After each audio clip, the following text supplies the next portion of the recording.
امریکی صدر Donald Trump نے جنگی دفاعی نظام کے لیے نیا محاذ کھول دیا۔ ایک نئے جدید اور خطرناک میزائل دفاعی نظام گولڈن ڈوم کے منصوبے کا باضابطہ اعلان کر دیا، جس کا مقصد امریکہ کو بیرونی میزائل حملوں سے محفوظ بنانا ہے۔ صدر ٹرمپ کے مطابق یہ نظام ان کی موجودہ مدت صدارت کے اختتام تک فعال کر دیا جائے گا۔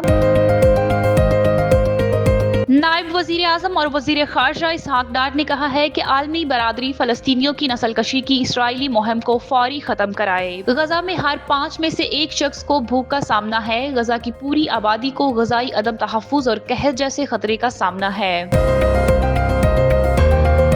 خضدار میں اسکول بس پر ہونے والے دہشت گرد حملے کے بعد صدر مملکت آصف علی زرداری اور وزیر اعظم شہباز شریف نے اس انسانیت سوز واقعے کی شدید مذمت کرتے ہوئے دہشت گردوں کو آڑے ہاتھوں لے لیا اور بھارت پر پاکستان میں دہشت گردوں کی پشت پناہی کا الزام عائد کیا۔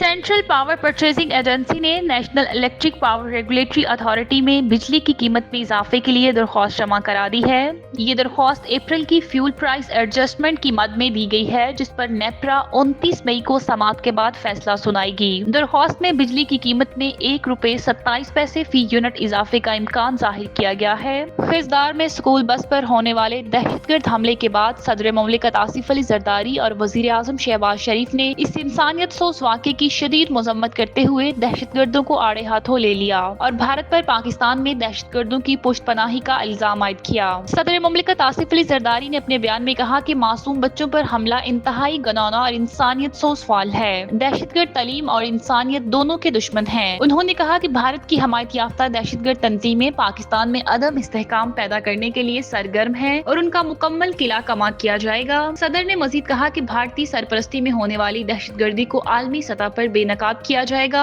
اور پاکستان کی ترقی اور خوشحالی کے دشمنوں کو ان کے انجام تک پہنچایا جائے گا۔ وزیر اعظم شہباز شریف نے بھی اس دلخراش واقعے پر شدید رد عمل دیتے ہوئے کہا کہ اسکول بس پر حملہ درندگی کی تمام حدیں عبور کر گیا ہے اور یہ دہشت گرد بھارت کی سرپرستی میں کام کر رہے ہیں۔ وزیر اعظم نے واقعے میں شہید ہونے والے بچوں اور اساتذہ کے اہل خانہ سے دلی ہمدردی کا اظہار کیا اور زخمیوں کو فوری طبی امداد فراہم کرنے کی ہدایات جاری کی۔ انہوں نے کہا کہ بچوں پر حملہ دشمنوں کی تعلیم دشمنی کا واضح ثبوت ہے اور بھارتی حمایت یافتہ دہشت گرد بلوچستان کے امن کو خراب کرنے کی ناپاک سازشوں میں مصروف ہیں۔ وزیر اعظم نے واضح کیا کہ پاکستان کے مستقبل کو نشانہ بنانے والے دہشت گردوں کو کسی صورت معاف نہیں کیا جائے گا اور انہیں کیفر کردار تک پہنچایا جائے گا۔ شہباز شریف نے مزید کہا کہ پوری قوم اس سانحے پر سوگوار ہے اور حکومت سیکیورٹی فورسز کے ساتھ مل کر دہشت گردی کے مکمل خاتمے کے لیے پرعزم ہے اور کسی بھی قیمت پر بچوں کے قاتلوں کو بخشا نہیں جائے گا۔ نائب وزیر اعظم اور وزیر خارجہ اسحاق ڈار نے کہا ہے کہ عالمی برادری فلسطینیوں کی نسل کشی کی اسرائیلی مہم کو فوری ختم کرائے۔ غزہ میں ہر 5 میں سے ایک شخص کو بھوک کا سامنا ہے۔ غزہ کی پوری آبادی کو غذائی عدم تحفظ اور قحط جیسے خطرے کا سامنا ہے۔ ایک بیان میں انہوں نے کہا کہ پاکستان غزہ میں جاری اسرائیلی جارحیت کی مذمت کرتا ہے۔ غزہ میں اسرائیلی زمینی کارروائیاں خطے میں امن و استحکام کی کوششوں کے لیے خطرہ ہے۔ غزہ میں ہسپتالوں اور انفراسٹرکچر کو جان بوجھ کر نشانہ بنایا گیا اسرائیلی اقدامات عالمی قوانین اور انسانی اصولوں کی خلاف ورزی ہیں۔ نائب وزیر اعظم نے کہا کہ عالمی برادری فلسطینیوں کی نسل کشی کی اسرائیلی مہم کو فوری ختم کرے۔ فلسطینیوں کو بلا رکاوٹ انسانی امداد کی فراہمی کے لیے بھی اقدامات کیے جائیں۔ ان کا کہنا تھا کہ پاکستان فلسطینیوں کو ان کی سرزمین سے بے دخل کرنے کی کوشش کی مخالفت کرتا ہے۔ پاکستان فلسطینی عوام کے حق کے خودداریت کی حمایت کا اعادہ کرتا ہے۔ بھارت کے حمایت یافتہ دہشت گردوں کا بچوں پر وار خضدار کے سکول کی بس میں دھماکہ، 3 بچوں سمیت 5 افراد شہید، 38 زخمی ہو گئے۔ بچوں کی بس میں دھماکہ خضدار میں 0 پوائنٹ کے قریب ہوا۔ دھماکے میں اسکول کی بس تباہ ہو گئی۔ ڈپٹی کمشنر خضدار نے دھماکے کی تصدیق کرتے ہوئے کہا کہ زخمی بچوں کو علاج معالجے کے لیے ہسپتال منتقل کر دیا گیا ہے۔ واقعے کی اطلاع ملتے ہی پولیس اور فورسز کی نفری جائے وقوع پر پہنچ گئی۔ علاقے میں سرچ آپریشن شروع کر دیا گیا۔ ISPR کے مطابق اسکول بس پر دہشت گرد حملے کی بزدلانہ کارروائی کی منصوبہ بندی دہشت گرد ریاست بھارت میں کی گئی۔ بلوچستان میں بھارتی پراکسیز نے اس بھیانک منصوبے کو انجام دیا۔ میدان جنگ میں ناکامی کے بعد بھارت بلوچستان اور KP میں پراکسیز سے دہشت گردی کروا رہا ہے۔ پاکستان پیپلز پارٹی کے چیئرمین اور بھارتی پراپوگنڈا کے جواب میں عالمی سفارتی مہم کے لیے قائم کی گئی کمیٹی کے سربراہ بلاول بھٹو زرداری نے دنیا کو خبردار کر دیا۔ کہا بھارت پانی کو اسلحے کے طور پر استعمال کر رہا ہے۔ جوہری ممالک کے درمیان جنگ ہوئی تو نتائج صرف پاکستان تک محدود نہیں رہیں گے۔ اسلام آباد میں میڈیا سے گفتگو کرتے ہوئے بلاول بھٹو نے کہا دہشت گردی سے پاکستان سب سے زیادہ متاثر ہوا۔ دہشت گردی سے خطے کو پاک کرنے کا کوئی حل نکالنا چاہیے لیے پانی کے مسئلے پر آنے والی نسلیں جنگ لڑیں، یہ افسوسناک ہے۔ چیئرمین پیپلز پارٹی کا کہنا تھا کہ پاکستان کا پیغام امن کا پیغام ہے جسے دنیا بھر میں پہنچا رہے ہیں۔ مودی نے بے بنیاد الزامات لگائے، بھارت کا موقف بہت کمزور ہے، بھارت نے سینتاس معاہدے کی خلاف ورزی کی، پانی کے مسئلے کا حل نکالنے کی ضرورت ہے۔ سینٹرل پاور پرچیزنگ ایجنسی نے national electric power regulatory authority میں بجلی کی قیمت میں اضافے کے لیے درخواست جمع کرا دی ہے۔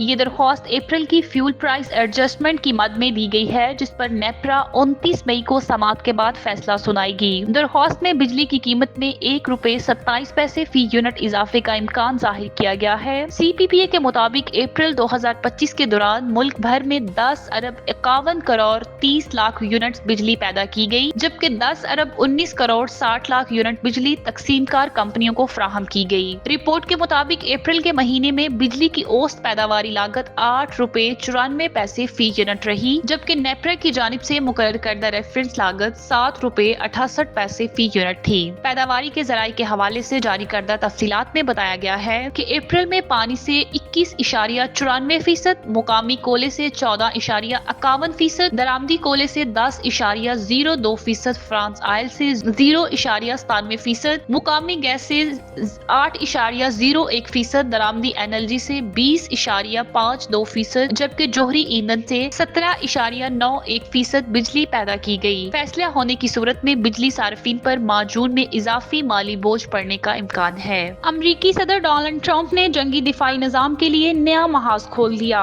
ایک نئے جدید اور خطرناک میزائل دفاعی نظام گولڈن ڈوم کے منصوبے کا باضابطہ اعلان کر دیا، جس کا مقصد امریکہ کو بیرونی میزائل حملوں سے محفوظ بنانا ہے۔ صدر ٹرمپ کے مطابق یہ نظام ان کی موجودہ مدت صدارت کے اختتام تک فعال کر دیا جائے گا۔ وائٹ ہاؤس میں خطاب کرتے ہوئے صدر ٹرمپ نے کہا کہ الیکشن مہم کے دوران امریکی عوام سے وعدہ کیا تھا کہ ایک جدید ترین دفاعی شیلڈ قائم کریں گے، اور آج یہ وعدہ عملی شکل اختیار کر رہا ہے۔ انہوں نے کہا کہ گولڈن ڈوم منصوبے پر مجموعی طور پر $175 ارب کی لاگت آئے گی، جبکہ موجودہ دفاعی بجٹ بل میں اس نظام کے لیے ابتدائی طور پر $25 ارب مختص کیے گئے ہیں۔ صدر ٹرمپ نے زور دیا کہ اس منصوبے کی تمام تر تیاری کا سامان اور ٹیکنالوجی صرف امریکہ میں تیار کی جائے گی۔ صدر ٹرمپ نے بتایا کہ گولڈن ڈوم نظام کے کچھ حصے زمین کے گرد مدار میں ہوں گے، جس میں سیٹلائٹ ٹریکنگ سسٹم اور اسپیس انٹرسیپٹر شامل ہوں گے۔ یہ نظام نہ صرف زمین سے داغے گئے بلکہ خلا سے داغے گئے بیلسٹک، کروز اور ہائپرسونک میزائلوں کو بھی نشانہ بنانے کی صلاحیت رکھتا ہوگا۔ صدر ٹرمپ نے اعلان کیا ہے کہ اسپیس آپریشنز کے نائب سربراہ جنرل مائیکل اس میگا پروجیکٹ کی قیادت کریں گے۔ انہوں نے مزید بتایا کہ کینیڈا اس دفاعی نظام کا حصہ بننے میں دلچسپی رکھتا ہے اور امریکہ اس سلسلے میں کینیڈا کی تکنیکی معاونت کرے گا۔ صدر ٹرمپ نے دعویٰ کیا کہ امریکہ کی دفاعی ٹیکنالوجی اس وقت اسرائیل سمیت دنیا کے دیگر ممالک سے زیادہ جدید اور مؤثر ہے۔ ان کے مطابق گولڈن ڈوم مستقبل میں امریکی دفاعی حکمت عملی کی ریڑھ کی ہڈی ثابت ہوگا۔